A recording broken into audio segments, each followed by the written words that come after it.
एक सामाजिक संस्था होती जी सापडलेल्या जखमी प्राण्यांवर उपचार करत असे आणि दिवसेंदिवस असे प्राणी भरपूर त्यांना सापडत होते. मांजर, कुत्रा किंवा कुठेतरी एखादी गाय सुद्धा असायची जी सोडून दिलेली पण तिला मार लागलेला. या सगळ्या प्राण्यांवर उपचार ते आपल्या सामाजिक संस्थेमध्ये करत असत. दिवसेंदिवस त्यांना मॅनपॉवर कमी पडू लागली. म्हणूनच ज्यांचं खरोखर मनातून प्राण्यांवर प्रेम आहे आणि त्यांच्यावर उपचार करण्यासाठी किंवा एकंदरीतच त्या उपचार पद्धतीमध्ये काही मदत करण्यासाठी काही तरुण तरुणी असतील उपलब्ध तर त्यांनाही आपल्या सामाजिक संस्थेमध्ये आपण रुजू करून घ्यावं. या हेतूनं सामाजिक संस्थेनं एक विषय दिला भाषणाचा.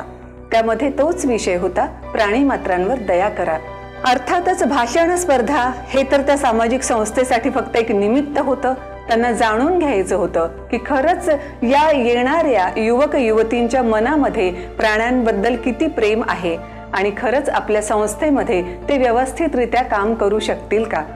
अर्थातच ही भाषण स्पर्धा आयोजित करताना त्यांनी हा आपला हेतू सुद्धा स्पष्ट केला होता आणि खरं तर ही स्पर्धा ते का ठेवत आहेत आणि कशा प्रकारच्या युवक युवतींना त्यांना आपल्या संस्थेमध्ये रुजू करून घ्यायचं आहे हे सुद्धा त्यांनी जाहीर केलेलं होतं.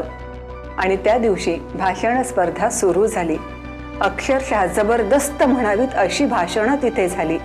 प्राणी आपल्यासाठी किती उपयुक्त आहेत इथपासून तर आपण त्यांच्यावर उपचार केल्यानंतर त्या जखमी जीवाला थोडासा आपल्यामुळे आराम मिळाल्यानंतर खरंच आपल्याला किती आत्मिक समाधान मिळतं इथपर्यंत सगळ्यांनी सगळं काही सांगून झालं होतं. आणि आता वाट पाहत होते सगळेजण की कुणाचं सिलेक्शन होणार आहे. सिलेक्शन होणार याचा अर्थ या भाषण स्पर्धेमध्ये कोण कोण नंबर पटकावणार आहेत. आणि सगळ्यांनाच आश्चर्य वाटलं कारण पहिलंच नाव असं जाहीर करण्यात आलं होतं की त्या तरुणानं फक्त नाव नोंदणी केली होती भाषण स्पर्धेसाठी खरी पण तो तरुण तर भाषण देण्यासाठी आलाच नव्हता.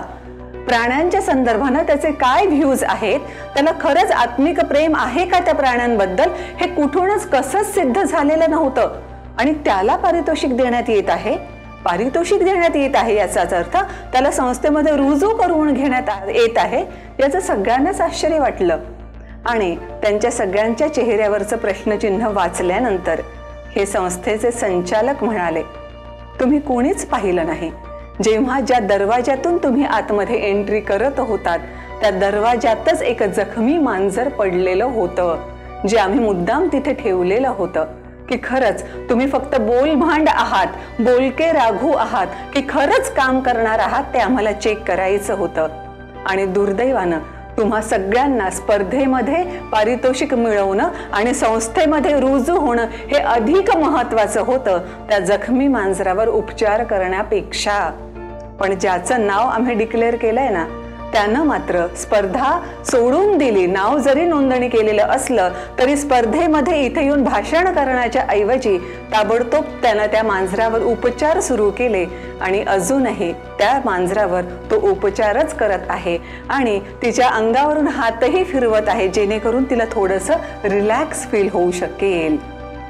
हे ऐकल्यानंतर सगळ्यांच्या लक्षात आलं लहानपणापासून जे आई वडिलांनी सांगितलेलं होतं बोले तैसा झाले त्याची वंदावी पाऊले असं का म्हणतात ते तुमच्याही लक्षात आलंय ना. थँक्यू.